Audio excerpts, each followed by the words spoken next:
स्वागत आहे तुमचं आपल्या पहिल्या ब्लॉगमध्ये। तर आज आपण चाललोय गावी, म्हणजे आपल्या कोकणात गणपती बाप्पाच्या दर्शनाला।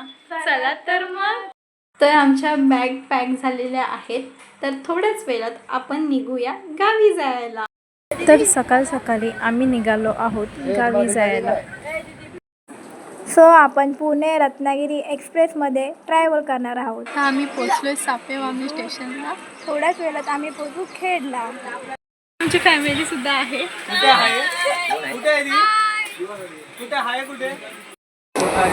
तर आता आमची उतरायची तयारी चालू आहे। सो गाईज, आम्ही आता जस्ट खेड स्टेशनला उतरलो आहे। तर आता आम्ही चाललोय घरी। जस्ट आता आम्ही हॉटेलमध्ये बसलोय। आता आम्ही निघालो घरी जायला। हे आहे आमचं निसर्गरम्य गाव, म्हणजेच कोकण। येवा कोकण आपलोच असा। जस्ट पोचलोय आता आम्ही गावी। तर आपण भेटूया नेक्स्ट ब्लॉगमध्ये। बाय।